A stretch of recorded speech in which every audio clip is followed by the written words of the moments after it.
And I suppose in many ways, what has been very important over the last few years, among other things, is, I guess, how much interest there has been in these histories, and particularly from younger people and from students. And I know that myself, from teaching first year history in NUI Galway, just how interested and the compassion and the empathy I believe that students feel for survivors and for survivor groups.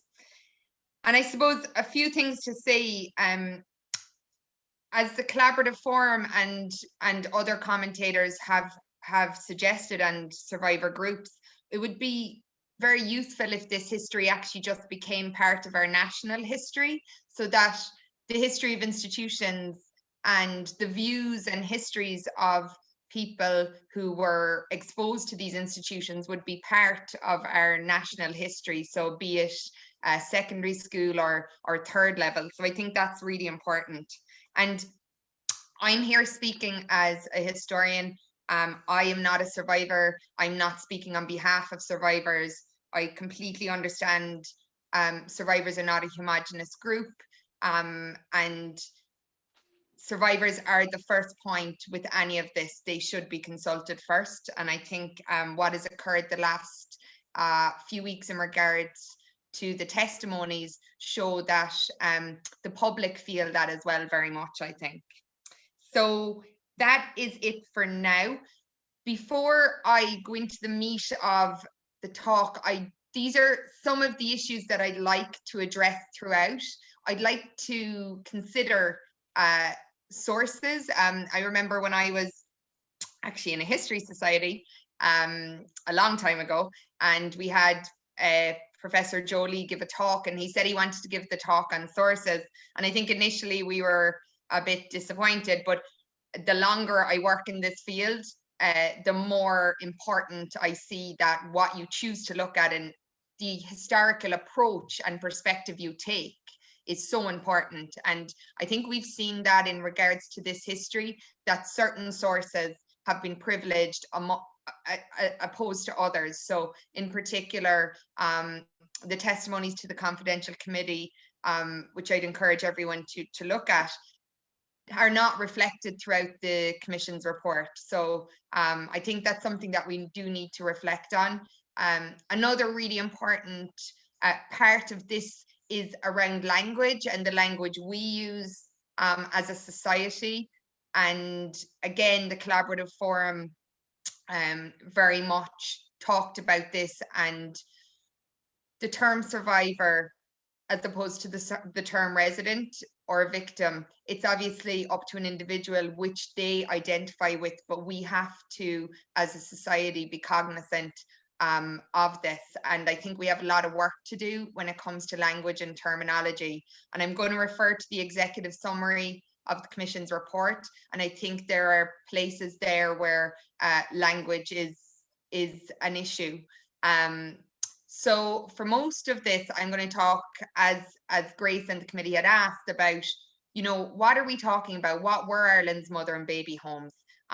What did the Commission investigate? And what other types of institutions are not a part of the Commission's remit, and perhaps we should be looking at? I'm going to briefly address the question of blame, which is in historical research a big enough theme. So we're going to talk about that question of blame because it has come up quite regularly in the commentary over the past few weeks and previously. And then I'm going to talk about the international context, and I'm going to talk briefly about other commissions internationally, but also other projects internationally that have taken a more trauma-centered or survivor-led approach. And then I'm really interested in the questions, like Grace said, so we'd like to leave a lot of time for questions. And I also understand this is a really emotive topic for lots of people, so we'll all, I suppose, do our best to be as respectful as we can. So the terms of reference of the Commission's report are actually really important when we discuss what was a mother and baby home, what was a Magdalene asylum, what were the other institutions that were in Ireland from the 19th and into the 20th century. And a lot of you may know this already, but there was 18 institutions that were looked at, and I'll talk more about that in a while. And while the report did look at boarding out or foster care tangentially, it wasn't the major remit of the report, and neither was children placed at nurse. So I'm going to come back to these terms of reference, and I'm going to come back to different points, but that's kind of key for us to discuss. The other point of note is the time period was 1922 to 1998, and that's going to be relevant as well later. And these are the 14 so-called mother and baby homes.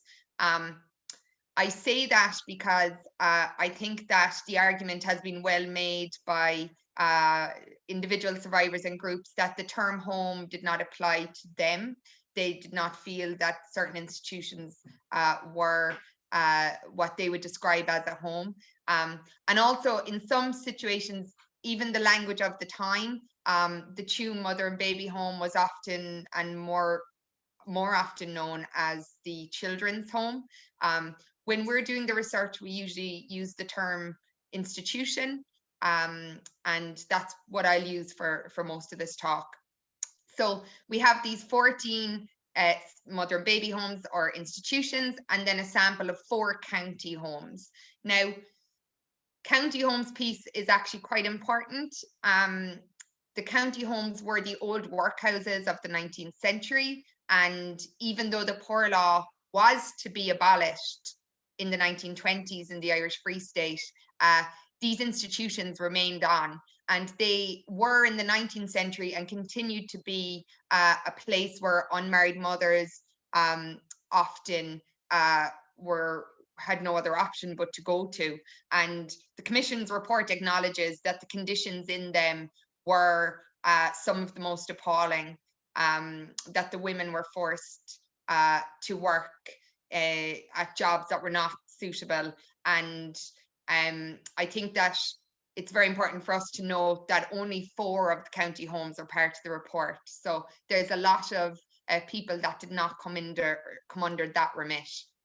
The 2 institutions I will discuss, and in the questions, if people have questions about others, I will do my best to answer them. But I'm still making my way through the 2,800 pages. I will discuss as it's listed here, Bon Secure's mother and baby home, or as it's referred to, the children's home in Tuam, and I'll refer to the Bethany home as well.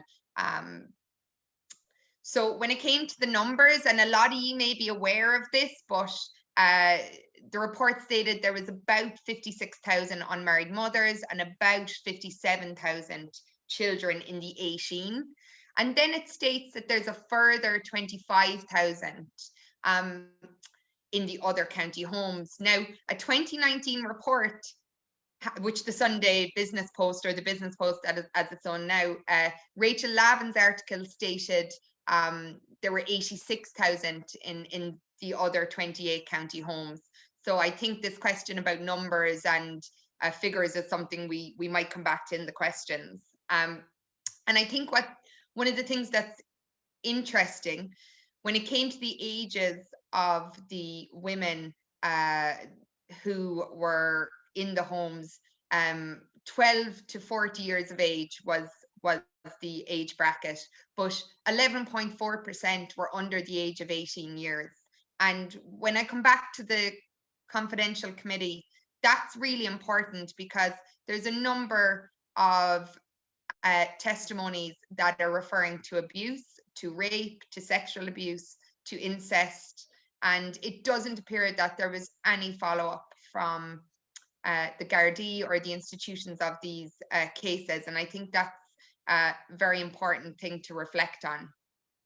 And the Commission states it was not a particularly Irish phenomenon, and I'll talk more about the international context, but the proportion of Irish unmarried mothers who were admitted to mother and baby homes and county homes was probably the highest in the world. And I think a lot of scholars would have acknowledged that Ian O'Donnell and Owen O'Sullivan's work stated that in the 1950s, 1% of the Irish population was institutionalized in some form of institution. So this question of using institutions and institutions being the main option is interesting and acknowledged in the report. And my first year students will be aware of this slide, but we in many ways need to look to the 18th century, and we need to go forward then, because one of the first institutions in Ireland that is for unmarried women and their infants was the founding hospital in Dublin, and that had an infant mortality rate of 75% at the end of the 18th century in one report. And I think it's fairly shocking that in some of the institutions in the Commission's report, we are seeing still in the 20th century incredibly high infant mortality rates. So that's a feature throughout this. I'm not going to talk about these individual institutions here. If anyone wants to discuss them, the point I want to make is that, and Grace said it, since a lot of the stories of abuse and historic abuse in institutions has been coming to the fore since, in the public mind anyway, since the 1990s, there has at times been an interchange by the media and by others of the different types of institutions. So many other institutions are called Magdalene laundries. I think it's important for us to get clear on what purpose there was for individual institutions, who was responsible not only for regulating them and running them. In Ireland, the two types of mother baby homes or institutions in the remit of the Commission are addressed. Ones that are run solely by the local authorities, so Tuam being one, and those that are so-called private institutions. So it's complicated. That doesn't mean that we can't address it. We're all, or I won't even say I'm a bright person, we're bright enough people. And I think we do need to drill down, and we need to drill down into the different institutions. And that's important for survivors, but that's important for this history to be fully understood as well. And one of the places I would send people to, because in my time researching the history of child welfare, I have not gotten or been able or viewed a lot of the documents that the Commission has looked at. And in many ways, it is this huge inventory of documents for the future. And one chapter that's very important, and it's important to survivors who, particularly adoptees who came through what are called maternity homes or other institutions that weren't under the remit of the Commission. Chapter 2 is quite important because it is a full list of the so-called maternity homes, Magdalene laundries, county homes, industrial and reformatory schools, residential children's homes, institutions for persons with a disability. And this is very important because it shows the breadth of the number of institutions. So I think that is really important for us to acknowledge. And it shows the other county homes as well. And this question of regulation, and it's not, I feel it's something that we still need to address individually, but the Commission have argued that a particular feature of the structures as they changed was the interaction between national government and local government. Okay.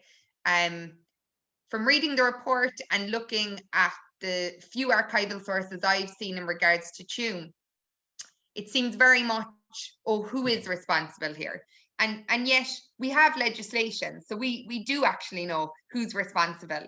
And I think to some extent in the report, there is a distancing of the central government and a lot more focus on local authorities, which is important. But I think both are very relevant because inspections and regulation are relevant to both, especially when we get after 1934, when the Maternity Homes Act, the Registration of Maternity Homes Act is introduced. So I think it's always important to keep our eye on, you know, who's reporting to. And I think we can see this. We know from a number of local government reports in the latter half of the 1940s that there was an awareness of the extremely high infant mortality rate, at least in the Tuam Institution and Besborough. So this question of how much was known at the time, obviously we have to look at the context and we have to look at how many people are seeing these reports, but there's enough people seeing the reports to raise concern about these huge figures. And I think the fact that it certainly was not better for your life and you would not live past the age of 1 to be born in an institution than outside of it. We can certainly say that at the very least. So the poor law, when we look at the Tuam Institution, for example, it was an old workhouse, okay? That's really important because sometimes we're not looking at how all these different institutions are connected to one another, be it that a workhouse was turned into a mother and baby home or a children's home, or the fact that for many survivors and for many who are in one institution, they're also going into a number of other institutions, or they're being boarded out and fostered, and many are having very severe abusive experiences when they are boarded out or fostered as well. So we need to look at how all these institutions are connected and how people's life courses are often running through many of them. And that may be intergenerational, different families, it may be siblings, it may be that one person is born in a mother and baby home and goes on to spend time in an industrial school and a Magdalene laundry. So it is very important that we look at those connections and how they affect people's lives. Now, I want to go back to the executive summary for a minute because it's this question of blame, which has come up, not just in the media, but it has come up, survivors and others reading the report. And I think it's something that we need to consider, and individually we need to consider. And I'll just read out some of the pieces which you probably have heard or seen on social media or other places. Responsibility for that harsh treatment rests mainly with the fathers of their children and their own immediate families. It was supported by, contributed to, and condoned by the institutions of the state and the churches. However, it must be acknowledged that the institutions under investigation provided a refuge, a harsh refuge in some cases, when the families provided no refuge at all. That is a statement that, whilst you can see examples reflected in the report and in the confidential committee, I don't believe is fully reflective of what is shown there. And I'm not sure it takes into account culture and how culture develops, how power develops in a society, and how and why people make certain choices. And sometimes it doesn't acknowledge the lack of options there are, particularly for women. And just I think it comes back to language as well. And there is no evidence of the sort of gross abuse that occurred in industrial schools. The women worked, but they were generally doing the sort of work that they would have done at home. Women in the county homes did arduous work for which they should have been paid. And there are a few other examples where this is also the case. The comparison with the industrial schools, to me, is slightly unfortunate. Many of those who were born in mother and baby homes or institutions did have to spend time in industrial schools. A number of academics have questioned the commission that went on industrial schools and some of the findings there. So we have to dig down, or at least I do in my work, have to dig down into these statements. So I am watching the time now. I just want to talk a bit about the confidential committee, but I want to talk about this question of oral history, personal testimonies, and different types of sources. So what is fantastic in one way is we now know, I think it was 1.3 million documents were scanned by the Commission that are related to the different institutions. So that exists. But we also know, and this week it was in the news, that 550 testimonies, 549 which were within the remit of the Commission, were taken. And we can see in the confidential committee, which is more a reflection on those testimonies right now, that there are many accounts of abuse, of rape and incest. There's a lack of sex education or knowledge of it that is seen there, and very much an influence or a discussion of the local priest or the religious person who is involved in the placement in institutions. There is certainly a mention of families, and families being, in the way it is portrayed there, a negative piece for the most part.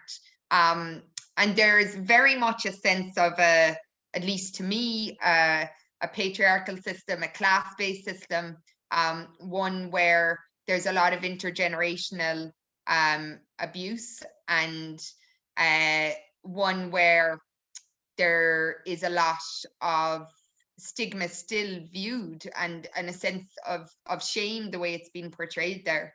But there's one line that I think probably doesn't serve it well. It's near the end. However, the Commission does have concerns about the contamination of some evidence. A number of witnesses gave evidence that was clearly incorrect. This contamination probably occurred because of meetings with other residents and inaccurate media coverage. I think someone's testimony, their oral history, it's their oral history, it's their memory, it's how it felt to them. I think that was often a good way of describing an oral history interview. A document might tell you what had occurred. This will actually also tell you how it felt. So I think that this question of sources and which sources are given more weight is really important, and something that is going to keep coming up again and again. These are just two of the extracts. We can go into more in the question, the fact that they're anonymized and what has happened this week with the tapes. But for me, I think one of the many issues, we can see through this discussion that children who were boarded out and fostered will either need another commission, or there will need to be further analysis there, because there is abuse that is obviously and can be seen. And I think that's really important. And I also think in the second story here, that often, even if families, and we do know many families who were able to support a member of their family in keeping a child, but we can often see that just circumstances and financial concerns were really to the fore there. But the fact with this story is that this woman traced her son, eventually discovering he had grown up in an industrial school. And this question of how the different institutions, it's a much larger group of people and members of society and our relatives that than I think was ever acknowledged in previous years. And I think that's really important. Just a really quick note on the True Moral History Project, because Grace mentioned it. We will be adding more testimonies as individuals are happy for them to be put up, but we're also always looking for members of the community or families to come to us, and if they would prefer to be anonymous, then that's fine. Of course it is, and we'll have some more outputs over the next few weeks that we will discuss with people. And I mentioned the question of internationally. I would encourage people to look at the Age of Inquiry website. Why I say that is I think there has been a sense over the years that Ireland is unique in going through these traumas, these historical abuses, and we're not. But what I will say is that there's different ways, and a lot of academics and scholars and survivors have talked about this, that you can approach commissions. And I think an open conversation on that would be really useful. And whether it's a trauma-informed approach, whether it's public hearings, this would be a useful conversation to have if we ever walk into another one. But I'd also like people to look, if they get time, at the Find and Connect project in Australia. And the reason I'm showing these is that they're a lot more about, I suppose, enabling people to find their own records, enabling people to really just, I suppose, not have this as so private, or not have this as something that is out of all of our hands.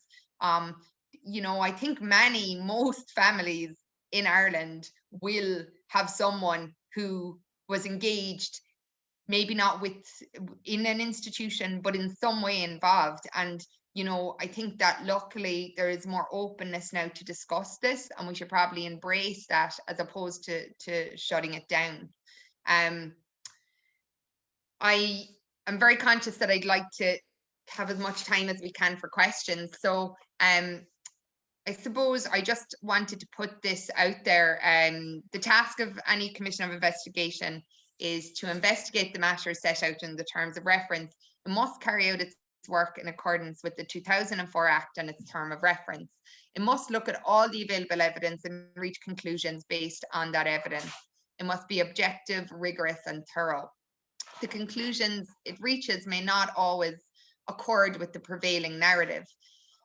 And I guess for me, it's what next. Obviously, there's the most important, which is what next for survivors, survivor groups, and advocates. There's also the what next as to the narrative and the how this history is integrated into our national history.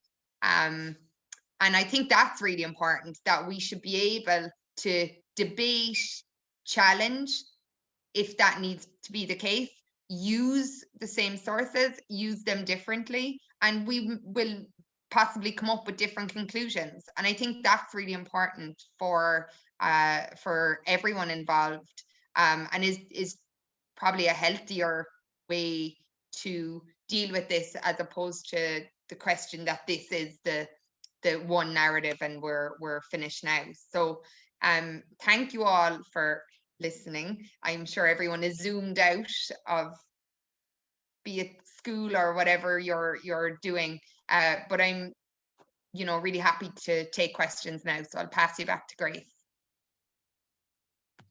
Thank you so much, Sarah-Anne. That was incredibly interesting and informative in such a short time. We've got loads of questions in the chat, so I'll go back to the start.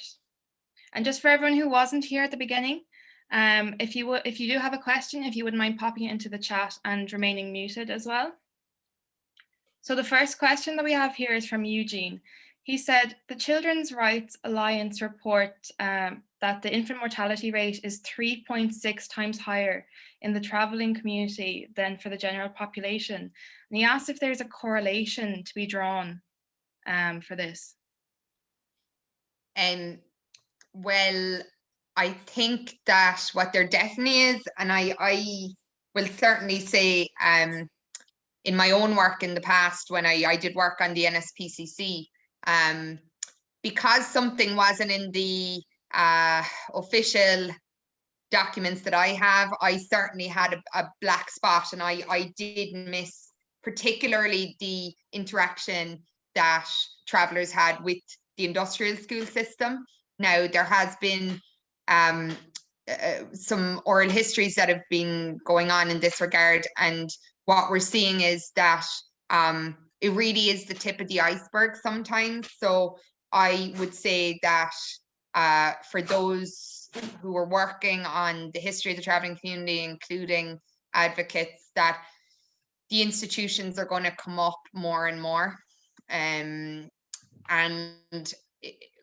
a really general point, but I think a lot of people can see it, that the hierarchy within individual institutions, as with other structures, is often very class-based. And I think the treatment, at least the few interviews that I observed, the interviewees were saying that they were treated much worse, who were from the traveling community. So I think that's something that we really do need to look at more.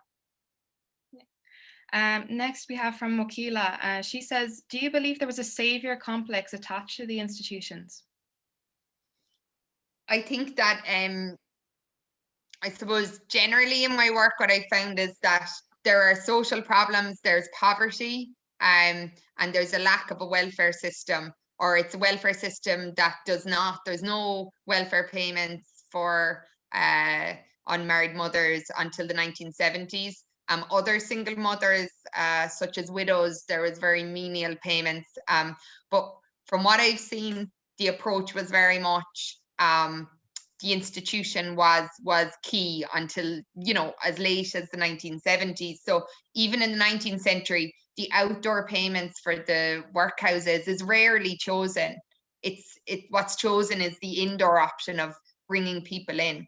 I think that I can't speak for the people that ran institutions or worked in them, and we don't often get a lot of those testimonies, but I think there's often a class difference there. I know when I did my work on the NSPCC, I found the inspectors were from often middle class, often very different backgrounds from the people that they were interacting with. And I think you could see that bias there in the language and recording and the treatment at different times. Yeah.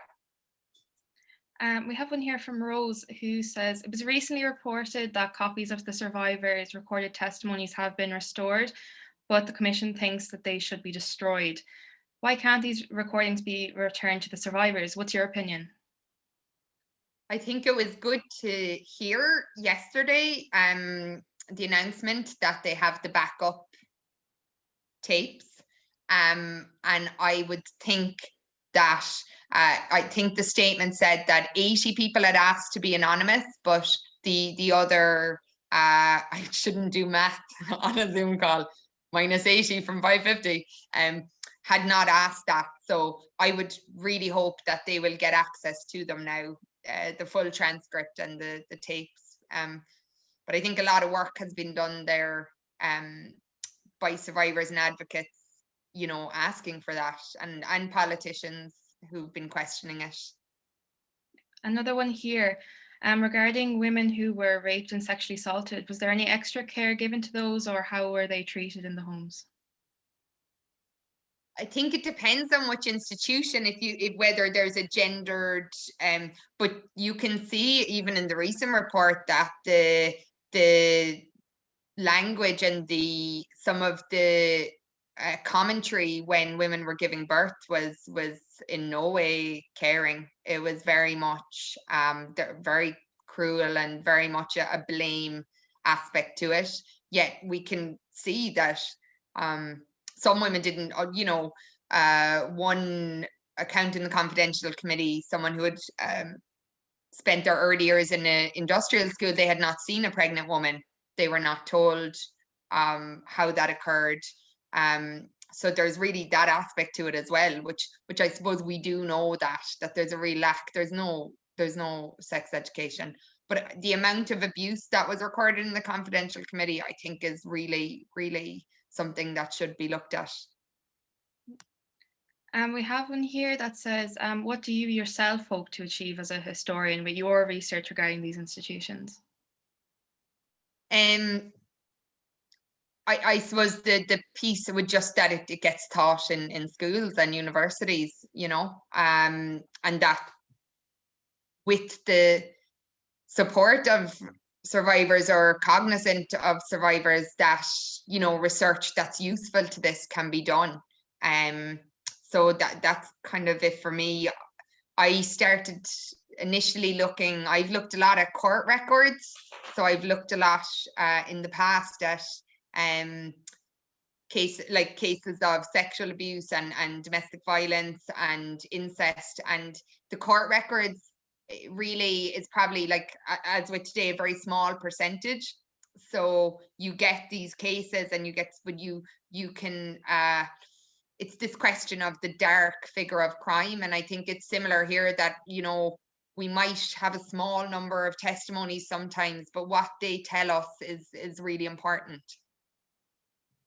We have one here from Anne who asks, is there evidence that they used mortality rate to hide illegal adoption? See, if I was in a panel now, I would put you over to Cumann Staire or an expert in adoption. I would encourage people to read widely on this and to just read accounts from survivors. Mike Malotte first published on this in the late 1980s, his book Banished Babies. Cumann Staire has been working on this topic for years. The Adoption Rights Alliance and other groups have been highlighting this.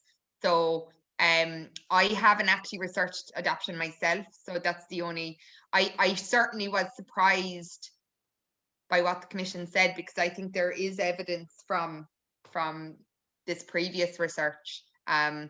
And Moira Maguire as well looked at the Department of Foreign Affairs files. So a lot of researchers and historians and sociologists and journalists have been looking at these topics for a lot of years, and I think that maybe we might not have had access to a lot of the sources, but people have dug deep and gone searching very widely, and I think that's been really useful. Like we know this commission wouldn't have come about without Catherine Corliss doing what she did. There's no question. So that has really been a story of this too. Yeah. We have another one here from Roisin who says, wasn't the most recent one on the border of Donegal still running up to as recent as 2006? And the agency that ran it still receives state funding? Do you know that to be true? Yeah, and I would, Keelan Hogan's Republic of Shame is very good on this, on the Castle Institution. She really was one of the first to write about this, and she has looked, because the commission stopped in 1998, she's actually gone further with that. So I would really encourage people to look at that. But that's the Castle in Donegal, and I think it's really important that we acknowledge this is not something that is over. This is this is still a very current topic for many people. If you were in that institution in the 90s, you can do the math there. And I think sometimes I think it was 57,000 people are believed to still be alive, at least in the Rachel Lavin report in 2019, that had gone through different institutions. There's obviously a lot of people and families who are kind of hearing this in the media, and it's probably having a big effect on them too. Yeah, we have a question here if the full version of the report is available online. I believe that is. It is, yeah. So if you just even Google the Mother and Baby Homes Commission of Inquiry final report, and honestly, it's 2,800 pages.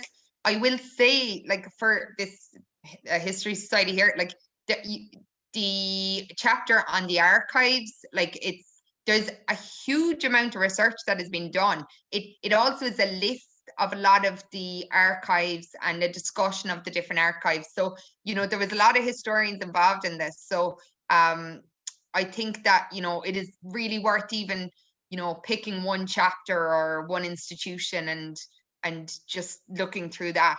And I would, the confidential committee, I would read that as well. I think it's really important. We have someone here who says their father was in Thomastown from 1925 till around 1930. They are wondering if they can get details of that institution to understand his and their grandmother's their grandmother's experience in the mother and baby home.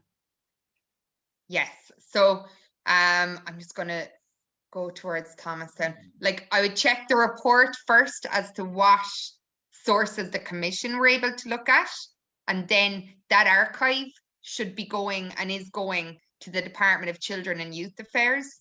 And I guess one thing that I would be fairly you can, like, on behalf with the industrial schools, you can, on behalf of a relative, write for personal files. So the problem here is, when I said the chapter 2, the many institutions that weren't part of the commission, that means that they are just giving you a description of that institution. They have not looked into it. And that's the piece where we need to do the more research, basically. I usually would say to people, actually, you can just email me, and I'll email me in my NUI Galway, and I'll think through the best way to look at that. So we have another question here which asks if the Commission have recommendations for Ireland now in regards to improvement of sex education, secular schools and institutions. They're just wondering, what's the point of discussing things if we don't actually change societal structures in place which contributed to these being in place for as long as they were? I definitely think that, like, some of the recommendations are quite good. There is a recommendation about the recommendations came from the Collaborative Forum of Survivors. So it's around language, around the teaching of this in schools, counselling and supports for survivors. There will be a redress scheme. All of that, though, we will hear a lot more about this, because commissions are contentious. They leave a lot of people behind often. I didn't get the chance, say, to talk about the Bethany home there, which was a Church of Ireland institution.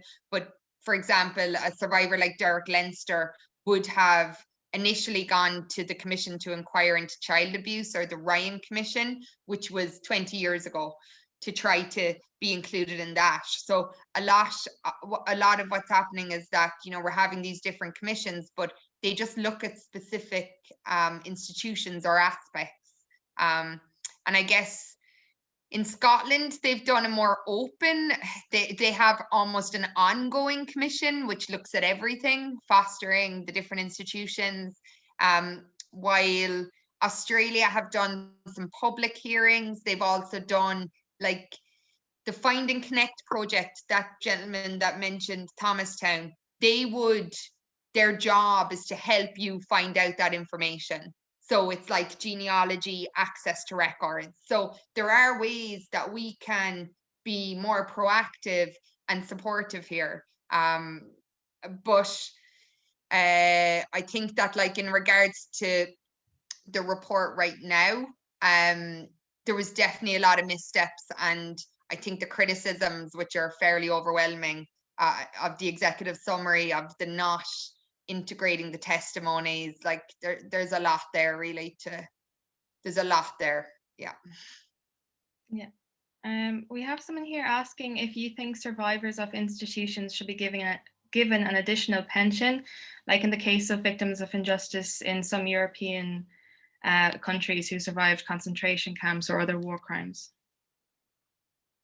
I think it is for survivors and survivor groups to say what they need, but I would hope there is substantial care taken, at least, to ensure people in the latter years of their life are in proper accommodation, have proper medical care. The pensions one is very interesting, because when I was talking about the county homes there and the work that lots of women were doing, similar to the Magdalene laundries, this question around the work that was done in institutions that would have been unpaid. There has been a lot of campaigning there by Justice for Magdalenes and other groups. It's a really interesting question. Scholars who take a transitional justice approach, which we luckily have lots of experts in this country, would be the ones to look to in regards to this. I'm the historian or try to be. 1 second now. What influence did poverty have on the high infant mortality statistics? Was there a huge difference between infant mortality outside of the homes and inside, or compared to inside? No, like while there was like high infant mortality, say in the 1920s, it was still around 11-12%. That had dropped by the 30s, 40s to, you know, the single digit figures. Whereas what we see in some of the homes is, you know, 40, 50% plus, and when you average it out, so that argument doesn't stand up anymore now. No. And in relation to that, does the report make any reference to the disproportionate level of infant mortality presented in the Tuam home as compared to other homes, or any reason?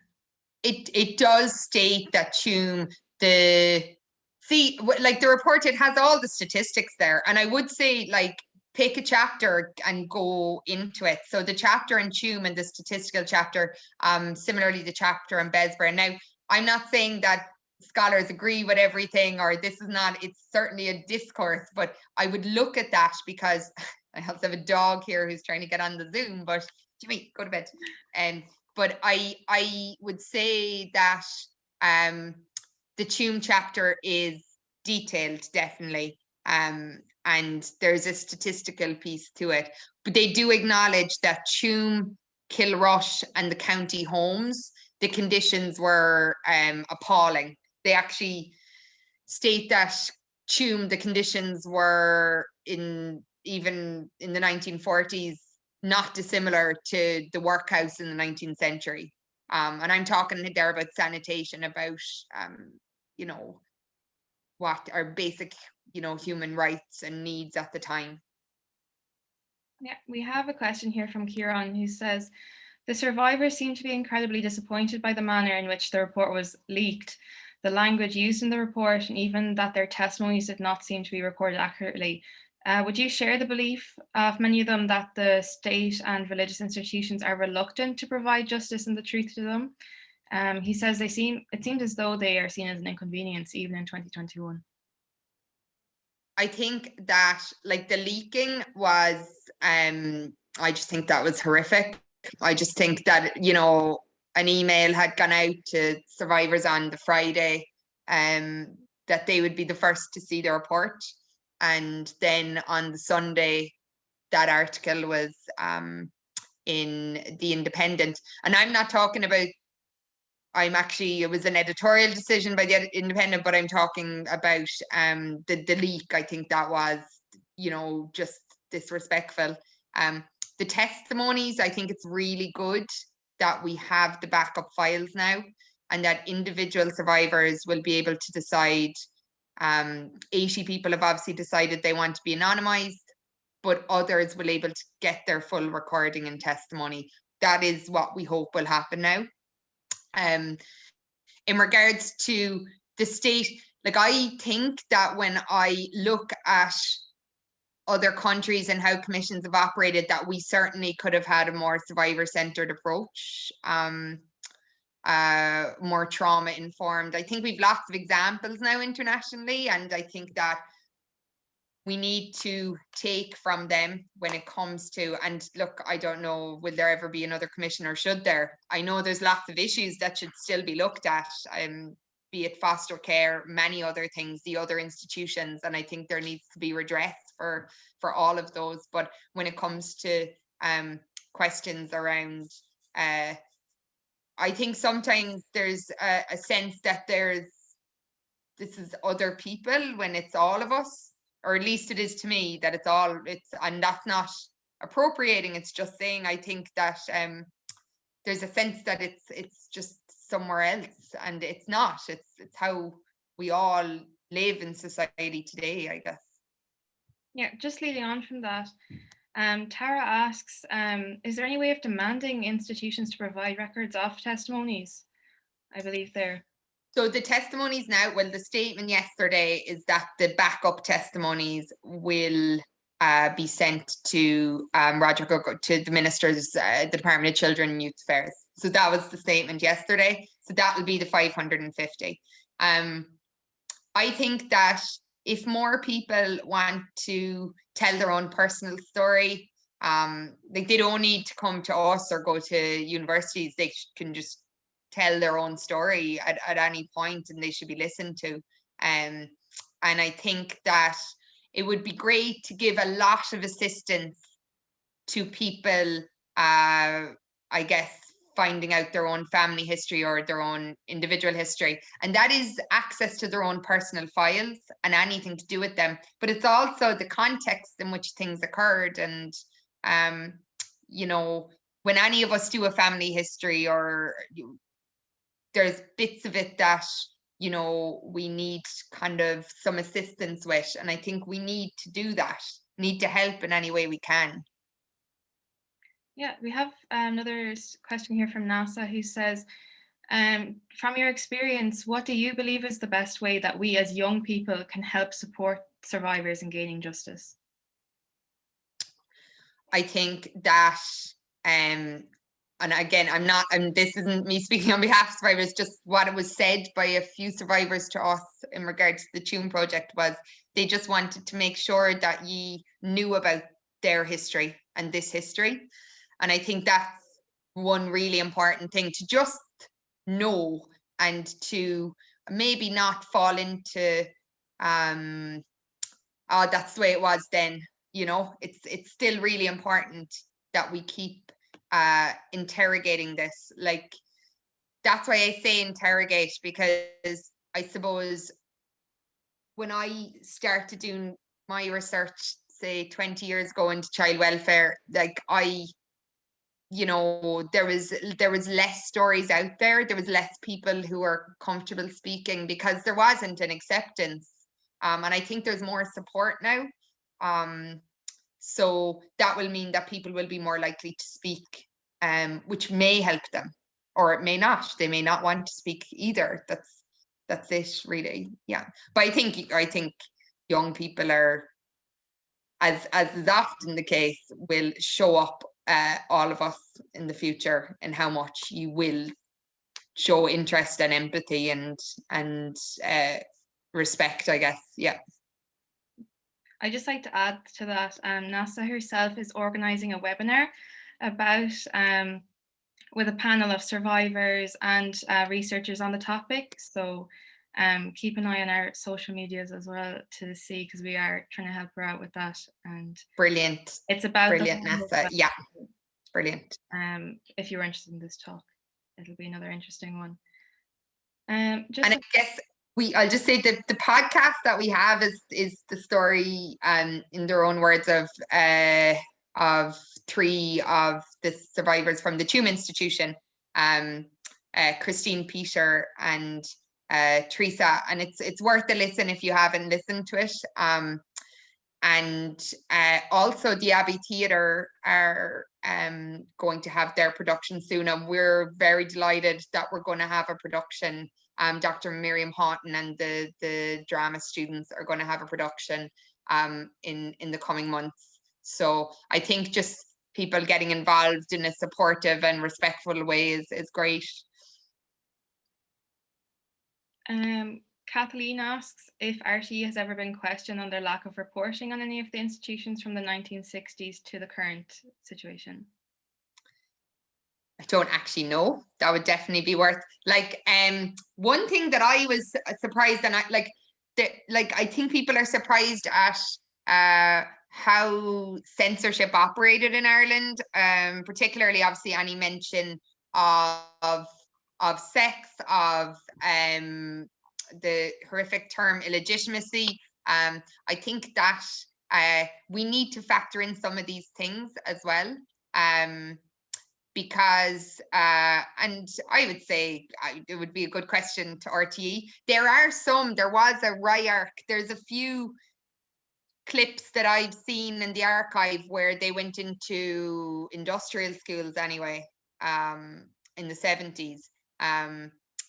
I will say that there were survivors trying to speak on many of these issues throughout the 20th century. And they were really kind of stopped. Like, I've written about a case of a boy who died in Artane Industrial School from what appeared to be beatings and septicemia in the 1930s. And the only reason we knew about that case was his family wrote to Hannah Skeffington. So we had a letter there. And then some of the, later on in the 60s, you see the newspapers are reporting more. Earlier than that, it would be more kind of the left-wing communist newspaper might have an article or two. So, but you have to really go digging for some of the sources. But they do, like, if you've never read Peter Tyrrell's book Founded on Fear, I would really recommend it. It's on Letterfrack Industrial School, but it's just it's as a piece of writing. Like, obviously mind yourself when you're reading it because it's very upsetting, but it's really important. Yeah. We just have one question asking, what was the podcast called? So we called it Other Stories of the Two Mother and Baby Home. And obviously it was more how people have been othered in the 20th century, as opposed to that we think, because we're all, as I say, dig into your family history, you're not going to be far from maybe not an institution, but a legal case or something else. And I think, with the podcast, and we were very grateful. Killian Murphy narrated it, and we had our survivors, and we had poetry from Elaine Feeney, who's also a member of our group. So, and beautiful music as well. So yeah, it's worth a listen. It's a 3-part. It's on all of the places you listen to podcasts. Yeah, that's great. It's 7:00 now. A few people have to hop off. There's a few questions there that we didn't get to answer, but I think there was a few they were kind of on the same issue there. So, well, if there's anything in particular and people want to email me, that's perfect. Just the Sarah-Anne Buckley at NUI And I should say the Irish History Students Association conference is virtually online. It's on the 11th to the 13th of March. So, and it's great to see on Cumann Staire. Thank you. And it's great to see you doing the event. And I'm looking forward to more. Yeah. Thank you so much for speaking to us. It was so enjoyable. There's a lot of messages in the chat saying that it was thanks, lads. a great episode. Thank you so much. Thanks a million, Slán. Thank you everyone for coming. Thanks, Grace.